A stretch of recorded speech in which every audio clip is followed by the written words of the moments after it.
सलाम, नमस्ते, सत श्री अकाल। मैं हूं रजा और आप देख रहे हैं रजाग्राफी की सबसे खास रिपोर्ट, अंतर्राष्ट्रीय प्राइम टाइम रिपोर्ट। एक ही वीडियो के अंदर पूरी दुनिया की तमाम बड़ी खबरें। सबसे बड़ी खबर तो आसिम मुनीर है। 14 अगस्त को अपनी आज़ादी का जश्न मनाते हुए आसिम मुनीर ने अपने आप को यह अवार्ड दे दिया है। जी हाँ, मेडल दिया है अपने आप को। और आपको मज़ेदार बात बता दूं कि पाकिस्तान में भरकर मजाक उड़ाया जा रहा है, मीम शेयर किया जा रहा है कि ये तोहफा हमने खुद को दिया है। ये है वो वीडियो, हिलाले जुर्रत। जी हाँ, जो अवार्ड दिया गया है उस अवार्ड का नाम है हिलाले जुर्रत। जो ऑपरेशन सिंदूर हुआ उसमें खुद की जीत की घोषणा करी, क्योंकि देखिए ये जीतेगा, अपना सारा उस जंग का श्रेय खुद लेगा, तो एक लंबे समय के लिए पाकिस्तान में रहेगा अपनी सत्ता में। और मेन बात यह है कि पहले ही बता चुका हूं कि आसिम मुनीर ही पाकिस्तान को चला रहा है, आवाम की नहीं चल रही है। आवाम की मर्जी की सरकार नहीं है ये जो कुछ भी हो रहा है आसिम मुनीर। देखिए, बड़ी बड़ी डील में आसिम मुनीर जाता है, बड़ी बड़ी डील में आसिम मुनीर चीन जाएंगे, जापान जाएंगे, अमेरिका जा रहे हैं। अमेरिका तो 2-2 बार जा रहे हैं। आप समझ रहे हैं खेल। तो हिलाले जुर्रत अवार्ड से, जिस अवार्ड को असल में होना चाहिए था जुर्रते नंगाई, जी हाँ, तो ये जुर्रते नंगाई का अवार्ड उन्होंने अपने आप लिया है। और पाकिस्तान के लोग इसका खुद मजाक उड़ा रहे हैं। पूरी दुनिया में इस अवार्ड का मतलब, इतनी तो ससुरों ने जंग नहीं लड़ी जितने मेडल चिपका के घूमते हैं। अब पाकिस्तान के लोग अपनी देशभक्ति पर आएंगे तो बेचारे डिफेंड करेंगे, लेकिन खुद पाकिस्तान ग्राउंड पर यह है कि पाकिस्तान के लोग आसिम मुनीर का मजाक उड़ा रहे हैं। अरे काम के लोगों को अवार्ड दो तो समझ में आता है। फॉर एग्जाम्पल, पाकिस्तान के प्रधानमंत्री ने अपने एक विंग कमांडर को अवार्ड से नवाजा है। कहा यह गया है कि यही वो व्यक्ति है जिसने भारत का एक S-400 डिफेंस सिस्टम मार गिराया था।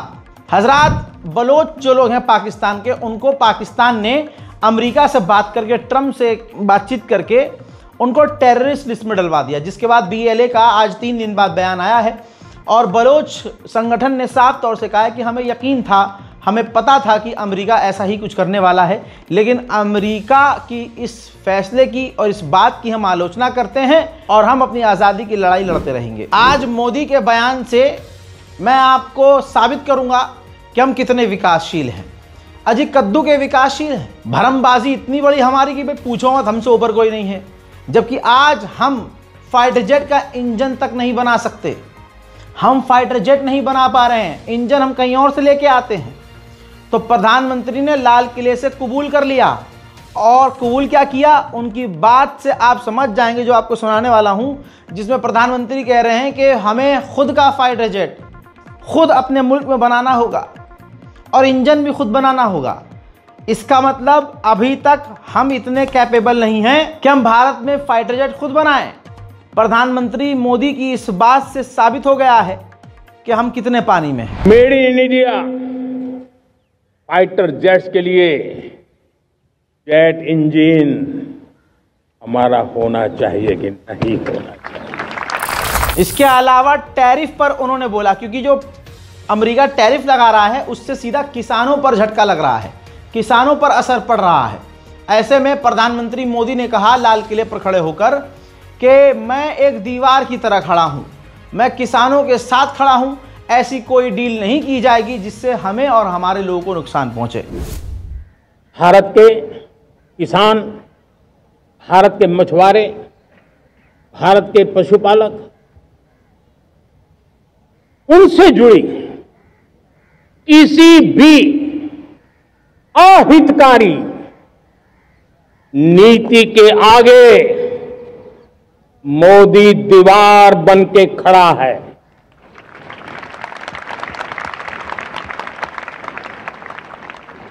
भारत अपने किसानों, अपने पशुपालकों, अपने मछुआरों के संबंध में कभी भी कोई समझौता नहीं स्वीकार करेगा।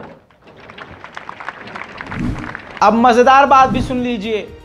15 अगस्त की इस परेड में, इस सेलिब्रेशन में आज़ादी की, पता नहीं काहे की आज़ादी, जब तक भाजपा इस देश में है भारत आज़ाद कैसे होगा। कहने वाली ने तो ये भी कहा भारत 2014 में आज़ाद हुआ था।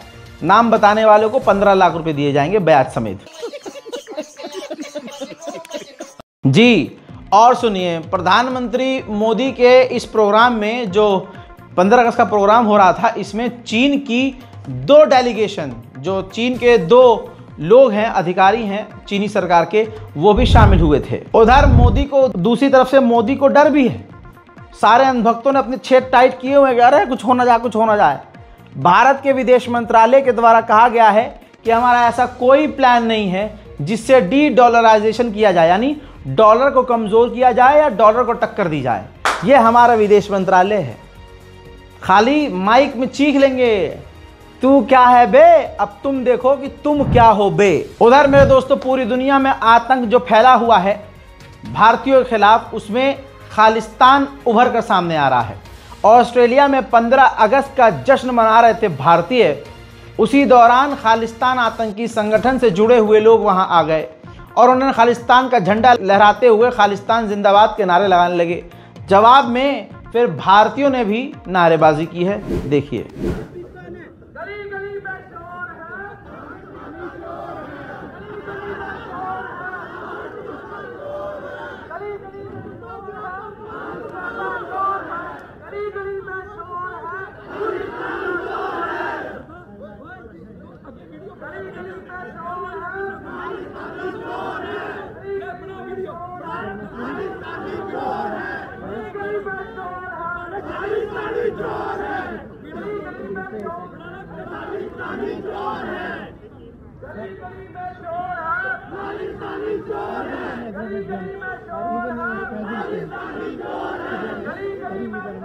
उधर स्वीडन में बहुत सारे गैंग वॉर चलते हैं, गैंग्स बहुत हैं। बड़ी खबर आती है कि स्वीडन में एक मस्जिद के बाहर गोलीबारी हुई, 1 की मौत हुई, कई घायल हैं।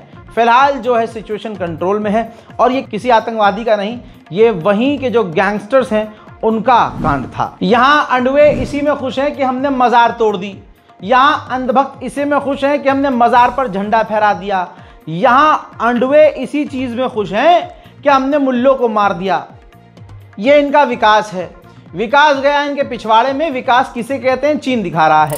ये देखिए, चाइना रोबोट से फाइट करवा रहा है, बॉक्सिंग करवा रहा है, फुटबॉल वहाँ के रोबोट खेल रहे हैं। सिर्फ इतना ही नहीं, रेसिंग कर रहे हैं, दौड़ रहे हैं, रेस लड़ा रहे हैं, भाग रहे हैं, उछल रहे हैं, कूद रहे हैं और भाई लड़ रहे हैं। रोबोट को रोबोट से लड़वा रहा है, स्कोर खिलवा रहा है।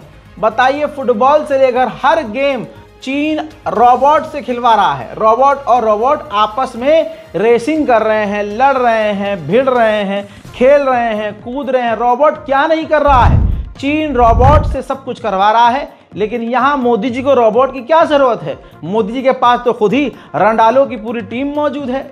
ये अंधभक्त रंडालो, इनकी पूरी टीम है, रोबोट ही तो है मोदी जी के पर्सनल। जो कह देंगे ये रोबोट वही, और जो नहीं कहेंगे मोदी जी वो भी कर देंगे ये रोबोट। ऐसे है एडवांस।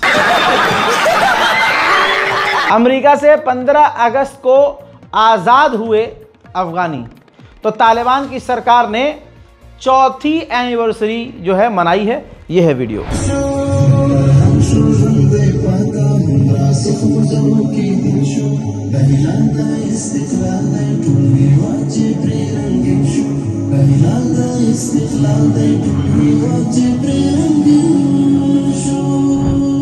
अलास्का पहुंचे हैं व्लादिमीर पुतिन। ध्यान से सुनिएगा और जो मैं दिखाऊंगा ध्यान से देखिएगा। जब पुतिन रूस के राष्ट्रपति अमेरिका के अलास्का में उतरे तो इस दौरान डोनाल्ड ट्रंप का पूरा प्लान था कि मैं अपना पूरा भरम दिखाऊंगा, रौला दिखाऊंगा, अपनी पूरी ताकत दिखाऊंगा, बिल्कुल रौब दिखाऊंगा। तो जब अलास्का में मिलिट्री बेस पर पुतिन बाहर निकले जहाज से तो डोनाल्ड ट्रंप ने उन्हें रिसीव किया और जिस टाइम डोनाल्ड ट्रंप और पुतिन चल रहे थे उसी वक्त उस एयरपोर्ट पर F-22 टॉप एडवांस अमेरिका के फाइटर जेट खड़े थे। ऐसा लग रहा था कि डोनाल्ड ट्रंप रौला दिखा रहे हैं, देख बे देख तेरी बहन की आंख मेरे पास क्या है, देख ये सब। इतना ही नहीं भाई, ये फाइटर जेट पर नजर डालते हुए जब पुतिन आगे बढ़े तो अचानक से अमेरिका का B-2 बॉम्बर जिसको उड़ाने में मिलियंस ऑफ डॉलर का खर्चा आता है, वो ऊपर से उड़ता हुआ जाता है एडवांस फाइटर जेट से घिरा हुआ। अब ये मंजर देखिए किस तरह से डोनाल्ड ट्रंप अपनी ताकत दिखा रहे हैं पुतिन को।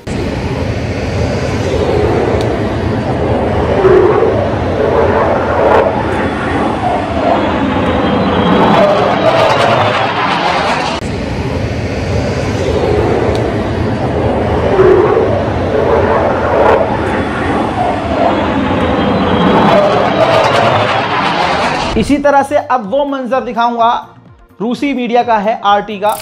ये देखिए, जिसमें जैसे ही वो उतरे, हाथ मिलाया तो पत्रकारों ने पूछ लिया पुतिन से कि क्या आप सिविलियंस को मारना बंद करोगे। इसके बाद आप देखिए पूरी तरह से व्लादिमीर पुतिन ने बस गर्दन हिलाकर उनके सवाल को इग्नोर कर दिया। व्लादिमीर पुतिन के मुल्क में सब कुछ डिसिप्लिन और कंट्रोल में चलता है। पत्रकार एक एक करके सवाल करते हैं, तमीज से सवाल करते हैं। लंबे समय के बाद व्लादिमीर पुतिन जब अमेरिका के अलास्का में उतरे तो पत्रकारों ने भेड़ बकरियों की तरह एक के ऊपर सवाल करना शुरू कर दिए। इसके बाद जो व्लादिमीर पुतिन का रिएक्शन था पूरे यूरोप और खासकर पूरे अमेरिका में वायरल है। देखिए। Thank you, press. Thank you, press. Thank you, press. Let's go. Thank you, press. Thank you, press. Thank you, press. Let's go. Come on, guys. Come on, guys. Let's go. Let's go. Thank you, press. Let's go. Thank you, press. Thank you, press. Thank you. इसके अलावा दोस्तों update ये है, ये तस्वीर देखिए। Vladimir Putin जब आप सो रहे हैं, जब आप कल रात सो रहे थे, तो देर रात लगातार 3 से 4 घंटे अमेरिका के राष्ट्रपति और व्लादिमीर पुतिन रूस के राष्ट्रपति के बीच घंटों बातचीत हुई है। उधर खबर आ रही है रूस के अंदर से, रूस एक न्यूक्लियर कैपेबल मिसाइल का टेस्ट करने की तैयारी कर रहा है, जिसकी वजह से पूरे इलाके में रेड अलर्ट घोषित है। बात करें भारत की, तो भारत के अंदर 15 अगस्त के दिन मोदी जी फिर आए और माइक पर उन्होंने मतलब पूरी दुनिया के सामने, पूरे भारत के सामने फिर लंबी लंबी फेंक दी। जिसके बाद जो जागी हुई जनता है उन्होंने सवाल करना शुरू कर दिया कि भाई पहले जो आपने करोड़ों का 100 करोड़ का आपने प्रोग्राम शुरू किया था, आपने कहा था रोजगार मिलेगा, अब तक नहीं मिला। हर साल आते हैं, जुमलेबाजी करते हैं, नवाबी दिखाते हैं, अपना रौला दिखाते हैं और फुर हो जाते हैं। हजरात, ऐसे ही बहुत सारे वादे प्रधानमंत्री मोदी कर चुके हैं। न्यूज़ 24 पर मोदी जी का कच्चा चिट्ठा खोल दिया गया है। इस तो इंटरनेट पे बहुत वायरल हो रही है प्रधानमंत्री जी के लिए। मैं आपको 2 मिनट सुनाना चाहता हूं। लोग लिख रहे हैं इंटरनेट पे, ट्विटर पे लिख रहे हैं कि आज फिर प्रधानमंत्री आए, भाषण दिया और लोगों को बुद्धू बना गए और वो सारे वादे जो पूरे करने थे वो फिर दोहरा गए। बहुत बहुत नमस्कार। और सबसे इंपॉर्टेंट क्या होता है देश के लिए? ऑप्टिमिज्म बहुत इंपॉर्टेंट होती है, विजन बहुत इंपॉर्टेंट होता है, हर देश के पास होना चाहिए। प्रधानमंत्री जी हर साल आते हैं ऑप्टिमिज्म और विजन के साथ आते हैं, लेकिन हमें यह लगता है कि सिर्फ ऑप्टिमिज्म और विजन से जो है वो देश आगे तरक्की नहीं कर सकता, उसके साथ में इंप्लीमेंटेशन और डिलीवरी भी होनी चाहिए। मैं आपके सामने कुछ ऐसे प्रधानमंत्री जी के 2014 से लेकर आज तक के कुछ चीजें रखना चाहता हूं। हर साल जो वो भाषण में आके बोलते हैं, और आज हम 11 साल बाद खड़े हैं, उसके ऊपर क्या इंप्लीमेंटेशन है, क्या डिलीवरी है, मुझे लगता है देश को इस पर भी विचार करना चाहिए। 2014 में प्रधानमंत्री जी आए थे, उन्होंने कहा था कि मैं 100 दिन के अंदर काला धन वापस लाऊंगा, अनफुलफिल्ड। उन्होंने कहा था इफेक्टिव लोकपाल इंप्लीमेंटेशन होगी, जो 2023 में आया था, अनफुलफिल्ड। उन्होंने कहा 33% for women reservation in parliament, unfulfilled. उन्होंने 2015 में कहा कि सेपरेट टॉयलेट्स बनेंगे बॉयज और गर्ल्स के हर गवर्नमेंट स्कूल, 2015 तक, अगले साल तक, अनफुलफिल्ड। उसके बाद 2016 में उन्होंने कहा कि किसानों की आय दुगना होगी, 2022 तक, अनफुलफिल्ड। उन्होंने कहा कि मैं 100 दिन के अंदर, 2016 में फिर कहा कि 100 दिन के अंदर मैं काला धन वापस लेके आऊंगा, अनफुलफिल्ड। उन्होंने कहा 1 रैंक 1 पेंशन मैं इंप्लीमेंट करूंगा, अनफुलफिल्ड। उन्होंने कहा नमामि गंगे के तहत मैं गंगा जी को साफ करूंगा, 40,000 करोड़ रुपए उसके लिए आवंटित किए गए, अनफुलफिल्ड। उन्होंने 2017-18 में कहा कि स्किल इंडिया लेकर आऊंगा, 40 करोड़ युवाओं को रोजगार दूंगा, अनफुलफिल्ड। उन्होंने कहा मेक इन इंडिया से मैं मैन्युफैक्चरिंग को बढ़ाऊंगा, आज मैन्युफैक्चरिंग का जो जीडीपी के अंदर परसेंटेज है वो कम हो गया। उन्होंने कहा कि स्वच्छ भारत के तहत कोई कितना झूठ बोल सकता है और झूठ बोलने की हद होती ही नहीं है। ये कोई बात जाकर प्रधानमंत्री मोदी से सीखे। जनता जाग चुकी है। एक सरदार जी हैं, नहीं पता कहां से हैं, ट्विटर पर इनको ट्रेंड होना चाहिए, इनकी आवाज़ दुनिया को सुननी चाहिए। उन्होंने प्रधानमंत्री मोदी और भाजपा पर जो कहा है, एक संगीत के रूप में शेयर कीजिएगा।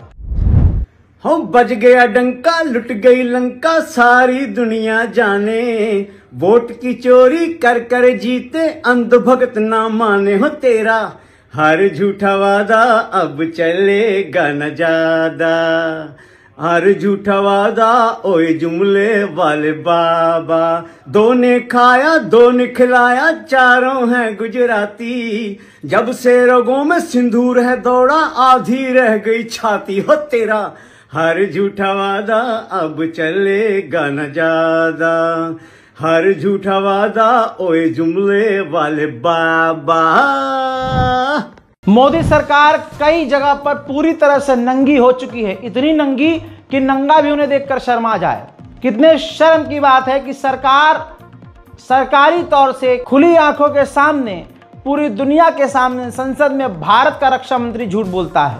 कहता है ऑपरेशन सिंदूर में कोई भी मारा नहीं गया है, कोई भी शहादत नहीं हुई है। सुनिए झूठ के इस बादशाह को। इस ऑपरेशन में क्या हमारे जाबाज सैनिकों को कोई क्षति हुई है? तो उसका उत्तर है नहीं। इस ऑपरेशन में क्या हमारे जाबाज सैनिकों को कोई क्षति हुई है? तो उसका उत्तर है नहीं। इस ऑपरेशन में क्या हमारे जाबाज सैनिकों को कोई क्षति हुई है? तो उसका उत्तर है नहीं। सुन लिया सच्चाई क्या है? इंडियन एयरफोर्स के मार्शल खुद शहीद के घर गए और उनके परिवार को श्रद्धांजलि दी।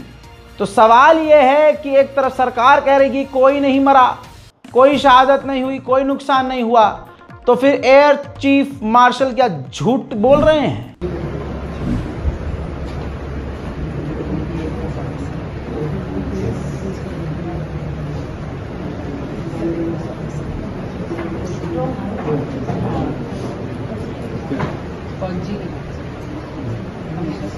फौजी का विलेज है, बाहर देखो कितने लोग मिले हैं। क्लियर हो गया कि भारत का रक्षा मंत्री तक झूठा है, नीचे से लेकर प्रधानमंत्री तक सब एक नंबर के झूठे, और सब एक से बढ़कर एक झूठ बोलने वाले।